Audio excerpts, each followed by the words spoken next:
अस्सलाम वालेकुम। इस वीडियो में हम प्रोटीन सिंथेसिस इनहिबिटर्स की बात करेंगे।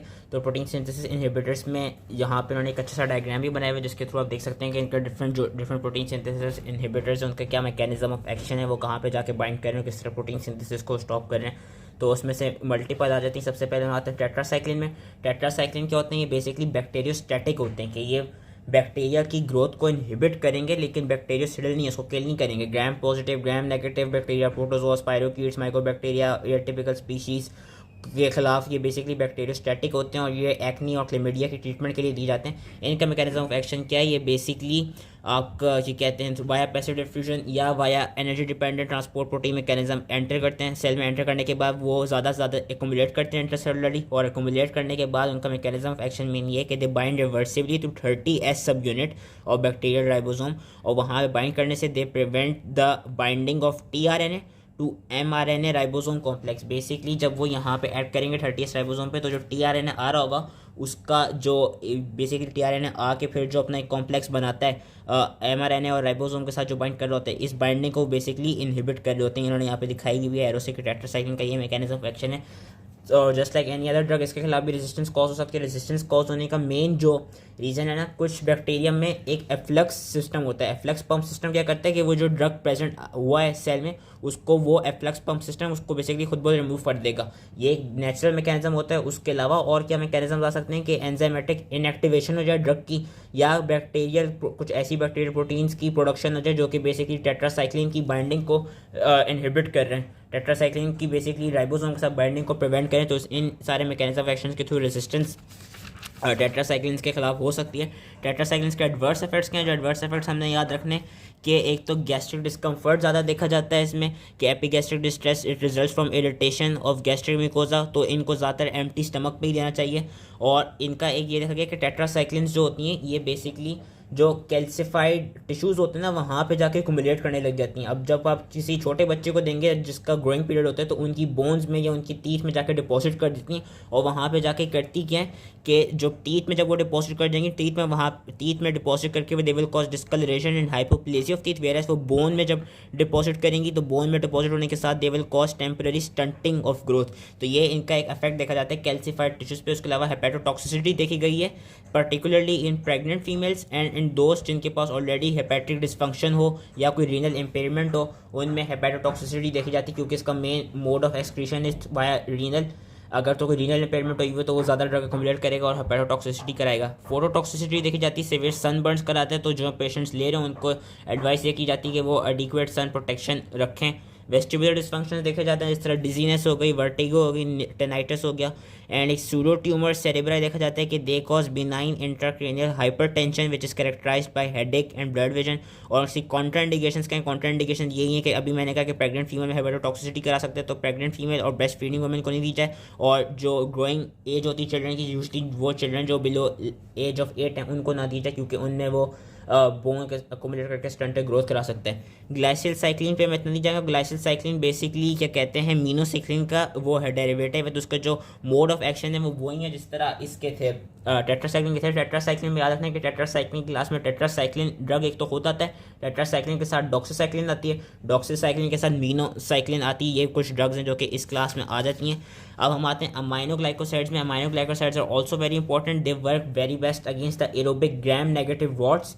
इनका मैकेनिज्म ऑफ एक्शन क्या है कि they also diffuse through protein channels, और फिर वो करती क्या है कि ये जो सेल के अंदर ये भी 30S राइबोसोमल सब यूनिट जो है वहाँ पे जाके क्या कहते हैं ऐड करती हैं, वहाँ पे जाके एक्यूमुलेट करती हैं। और ये देखा है कि हायर डोज में ये बैक्टीरियोस्टैटिक बन सकते हैं, वरना ये बैक्टीरियोसिडल होते हैं। इनका क्या है कि जब ये 30S राइबोसोम पे बाइंड करती हैं तो they interfere with assembly of functional ribosomal apparatus and और cause the 30th subunit of the completed ribosome to misread the genetic code. ये बेसिकली कि जब ये यहाँ पे जाके जब बाइंड करती हैं अमाइनोग्लाइकोसाइड का, तो ये कराती क्या है, एक तो 30th सब यूनिट जो है इसके फिगर को बेसिकली डिस्टॉर्ट कर देती हैं, और ये बेसिकली सही से जो रीड करना होता है जो बेसिकली mRNA और tRNA के दरमियान जो रीडिंग प्रोसेस चल रहा होता है, वो उसकी सही से रीडिंग नहीं कराती, मिस रीडिंग करा रही होती हैं, जिसकी वजह से क्या कहते हैं इनका बैक्टीरियोस्टैटिक और बैक्टीरियोसिडल एक्शन देखा जाता है कि दे क्या कहते हैं cause 30 unit of the completed ribosome to misread the genetic code और कॉन्सेंट्रेशन डिपेंडेंट बैक्टीरियासाइडल एक्टिविटी होती है इनकी। इनका एंटीबैक्टीरियल स्पेक्ट्रम क्या है, मैंने अभी कहा कि जो एरोबिक ग्राम नेगेटिव रॉड्स हैं उनके खिलाफ ये ज़्यादा इफेक्टिव हैं। जिस तरह मल्टी ड्रग रेजिस्टेंट सूडोमोनास हो गए, क्लैब्सिला हो गए, एंटेरोबैक्टीरियल स्पीशीज़ हो गई, उनके खिलाफ ये काफ़ी इफेक्टिव हैं। बाकी इनको हम अगर बीटा लैक्टेंस जो हमने पिछली वीडियो में पढ़े थे उनके साथ कंबाइन करें तो हम साइनर्जिस्टिक इफेक्ट देख सकते हैं in the treatment of enterococcus faecalis and enterococcus faecium, जो कि बेसिकली ये कहते हैं एंटेरोकोकस की स्पीशीज़ होती हैं। इनकी क्लास में कौन सी आती हैं, amikacin, gentamicin, tobramycin, streptomycin, neomycin, ये सारी ड्रग्स अमाइनोग्लाइकोसाइड्स में आती हैं। इनके खिलाफ भी रेजिस्टेंस कैसे हो सकती है कि अगर तो वही नेचुरल इफ्लक्स पंप वाला मैकेनिज्म हो, अपटेक सही नहीं हो पा रही हो अमाइनोग्लाइकोसाइड की, या कोई मॉडिफिकेशन या इनएक्टिवेशन हो गई हो due to plasmid associated synthesis of enzymes, ये जो कि प्लाज्मिड की वजह से जो एंजाइम्स बनेंगे वो इन ड्रग्स की मॉडिफाई कर दें, इनको इनएक्टिवेट कर दें, उसके थ्रू हमारी वो हो सकती है, रेजिस्टेंस हो सकती है। इनके एडवर्स इफेक्ट जो याद रखते हैं, जो उनमें से जो चार ही हैं, एक तो एलर्जिक रिएक्शन नियोमाइसिन का देखा जाता है। नियोमाइसिन को टॉपिकली अप्लाई किया जाता है, तो वो टॉपिकली जब अप्लाई करते हैं तो उसमें वो कॉन्टैक्ट डर्माटाइटिस कॉज करा सकती है।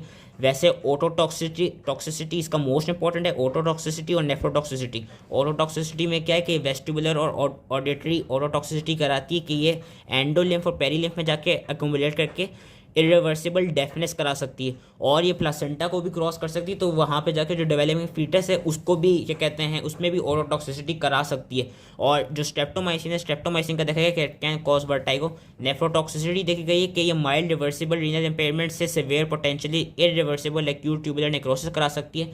जो न्यूरोमस्कुलर पैरालिसिस है, ये तब देखा गया कि जब आप बहुत हाई डोज इन्फ्यूजन करें या आप किसी न्यूरोमस्कुलर ब्लॉकर के साथ दें, तो देखा जाता है कि उन पेशेंट्स को माइस्थीनिया ग्रेविस हो सकता है या न्यूरोमस्कुलर पैरालिसिस हो सकता है, जो उसका एडवर्स इफेक्ट देखा गया है। फिर हम दूसरी क्लास पे आते हैं प्रोटीन सिंथेसिस इनहिबिटर्स की, मैक्रोलाइड्स एंड कीटोलाइड्स। इनमें एरिथ्रोमाइसिन, क्लेरिथ्रोमाइसिन एंड एजिथ्रोमाइसिन आ जाते हैं। These are your macrolide. और जो टेलिथ्रोलाइड है, टेलिथ्रोलाइड बोल दिया, जो टेलिथ्रोमाइसिन है, टेलिथ्रोमाइसिन बेसिकली सेमी सिंथेटिक डेरिवेटिव है एरिथ्रोमाइसिन का, इसको हम कीटोलाइड कहते हैं। इसका भी मैकेनिज्म ऑफ एक्शन वही है जो मैक्रोलाइड का, क्योंकि मेन मैक्रोलाइड एरिथ्रोमाइसिन जो है उसी से ये डिराइव हो रहा है, इसको हमने कीटोलाइड टर्म दे दी है। बेसिकली एरिथ्रोमाइसिन, क्लेरिथ्रोमाइसिन, एजिथ्रोमाइसिन और टेलिथ्रोमाइसिन का हम देखेंगे मैकेनिज्म ऑफ एक्शन बिल्कुल सेम है। ये वाले ड्रग्स कहाँ ऐड करते हैं, ये ऐड करते हैं 50S सब यूनिट पे। अभी जो हमने पीछे दो पढ़े थे अमाइनोग्लाइकोसाइड्स और टेट्रासाइक्लिन्स, वो 30S पे बाइंड कर रहे थे।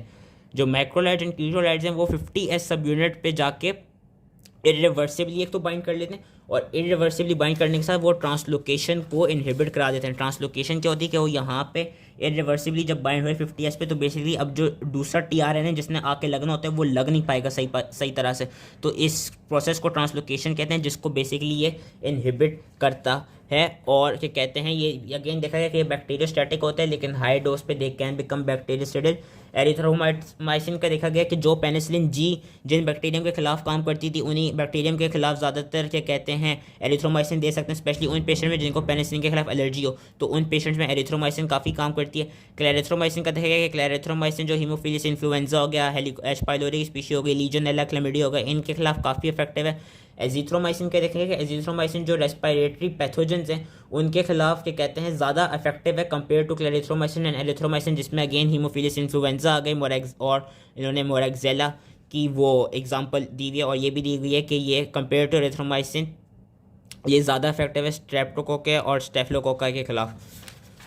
बाकी टेलिथ्रोमाइसिन जो कि एक कीटोलाइड है, इसका क्या कहते हैं ये कि जिस तरह एजिथ्रोमाइसिन का जो स्पेक्ट्रम था वही टेलिथ्रोमाइसिन का स्पेक्ट्रम है, कि ये भी जो क्या कहते हैं स्ट्रैप हो गया और जो रेस्पिरेटरी बैक्टीरिया हैं उनके खिलाफ काफ़ी इफेक्टिव होती हैं। रेजिस्टेंस इनकी क्या, एक रेजिस्टेंस वही है कि सही से टेकअप नहीं हो पाया एंटीबायोटिक का, दूसरा जो है वो है प्रेजेंस ऑफ इफ्लक्स पंप्स। ये मतलब ये दो तो ऐसे हैं जो कि ऑलमोस्ट हर ड्रग के साथ हैं।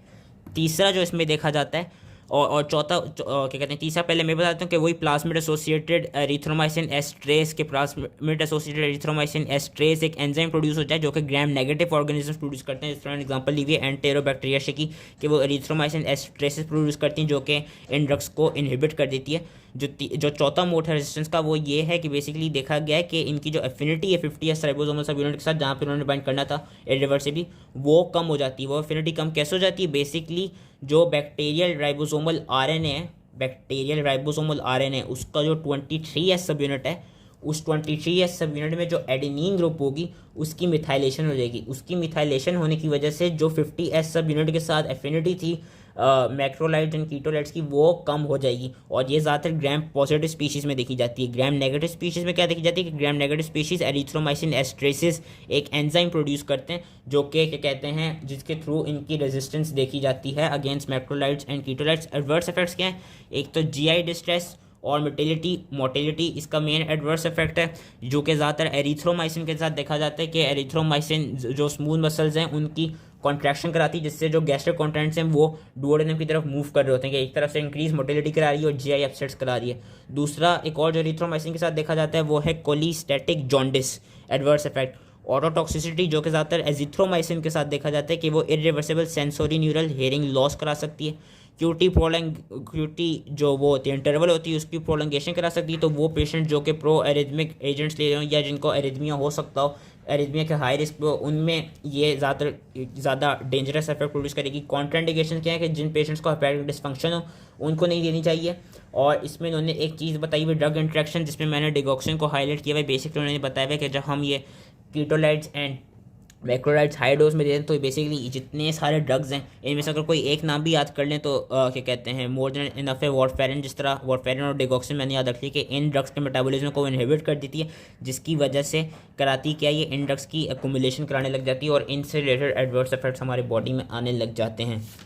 अब हम आते हैं क्लोरामफेनिकोल पे। क्लोरामफेनिकोल भी 50S सब यूनिट पे जाके बाइंड करती है। ये ब्रॉड स्पेक्ट्रम एंटीबायोटिक है, लेकिन इसका याद रखना है कि ये रिवर्सिबली बाइंड करती है और इसका मैकेनिज्म ऑफ एक्शन डिफरेंट है।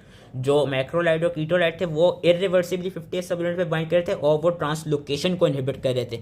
ये रिवर्सिबली 50S सब यूनिट पे बाइंड करेगी और ये क्या करेगी, ये ट्रांसपेप्टाइडेशन को इनहिबिट करेगी। ये बेसिकली एक एंजाइम जो होता है पेप्टाइडल ट्रांसफरेज, जो कि पेप्टाइड बॉन्ड्स बनवाता है। जो ये एंजाइम होता है पेप्टाइडल ट्रांसफरेज, जो कि हमने सेकंड ईयर में पढ़ा था, क्लोरामफेनिकोल इसको जाके इनहिबिट करती है, जिसकी वजह से पेप्टाइड बॉन्ड्स फिर नहीं बन पाते। तो ये मेन डिफरेंस है। बाकी वही है कि ये भी क्लेमिडिया, रिकेट्सिस, पायरोकीट, एनारोब इसकी ब्रॉड स्पेक्ट्रम इनके खिलाफ काम करती है। रेजिस्टेंस ऐसी देखी जाती है कि कुछ एंजाइम्स प्रोड्यूस हो जाएं जो कि इस ड्रग को इनएक्टिवेट कर दें, या तो वही कि ये वाली जो ड्रग है सही से पेनिट्रेट ना कर सके, सही से अपनी जो साइड ऑफ एक्शन है वहाँ पे ना जा सके। एडवर्स इफेक्ट्स इंपॉर्टेंट 3 ही देखे जाते हैं। एक तो जो लेस इंपॉर्टेंट है वो यही है कि ड्रग इंट्रैक्शंस, कि जस्ट लाइक मैक्रोलाइड एंड कीटोलाइड ये भी कुछ ड्रग्स की वो अकोमुलेशन करा सकती है, जिसमें आप वारफेरिन याद रखें, क्योंकि वारफेरिन ज़्यादातर ड्रग्स इंट्रैक्शंस में देखा जाता है कि वो वाला ड्रग मेनली अकोमुलेट कर रहा होता है। जो 2 मोस्ट इंपॉर्टेंट एडवर्स इफेक्ट्स हैं, these are anaemias and grey baby syndrome.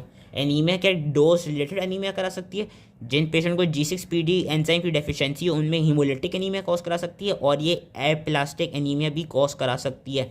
Grey baby syndrome क्या है कि इस ड्रग की बेसिकली होती क्या है कि किडनीज के थ्रू एक्सक्रीशन होती है और इसका मेटाबॉलिज्म थ्रू लिवर होता है। अब जब बच्चा पैदा होता है हमें पता है कि नियोनेट्स के पास लिवर में कुछ ऐसे एंजाइम्स अभी प्रेजेंट नहीं होते जो कि सही से ग्लूकोयूरोनाइडेशन करा सकें, एंड नियोनेट का भी किडनी का सिस्टम भी सही से प्रॉपर्ली मतलब उस तरह इफेक्टिवली डेवलप नहीं हुआ होता जिस तरह एडल्ट्स का होता है। तो ये कि अगर आप नियोनेट्स को देंगे तो नियोनेट्स में ग्रे बेबी सिंड्रोम कॉज करेगी। वो ग्रे बेबी सिंड्रोम क्या है कि वो उनमें अकोमुलेट करने लग जाएगी क्योंकि उसका मेटाबॉलिज्म सही से नहीं हो पा रहा होगा, उसकी एक्सक्रीशन सही से नहीं हो पा रही होगी, और वो किस तरह के साइंस एंड सिम्टम्स देगी जो कि ग्रे बेबी सिंड्रोम कॉज की कैरेक्टरिस्टिक्स हैं कि it will cause poor feeding, depressed breathing, cardiovascular collapse, cyanosis and ultimately death. Last drugs in this class is clindamycin. clindamycin क्या है? clindamycin basically gram positive organism जिसमें मर्सा, Streptococcus और anaerobic आ जाते हैं, इनके खिलाफ काम करती है। ये रेजिस्टेंट है कोलोस्ट्रिडियम डिफिसिल और ग्राम नेगेटिव एनारोब्स के खिलाफ, जिसमें बैक्टीरियोट्स की स्पीशीज आती है। याद रखना है कि ये कोलोस्ट्रिडियम डिफिसिल और ग्राम नेगेटिव एनारोब इसके खिलाफ रेजिस्टेंट है। वैसे ग्राम पॉजिटिव ऑर्गेनिजम्स के खिलाफ ये ईजिली काम कर लेती है। इसका मैकेनिज्म ऑफ एक्शन वही है जो कि हमने पीछे मैक्रोलाइड्स का पढ़ा था। इसमें बस ये है कि इसके एडवर्स इफेक्ट्स क्या हैं, स्किन रैश और डायरिया इसके मेन एडवर्स इफेक्ट्स हैं। तो आई होप ये जो प्रोटीन सिंथेसिस इनहिबिटर्स हैं ये ईजिली समझ में आ गए हों, एंड थैंक यू।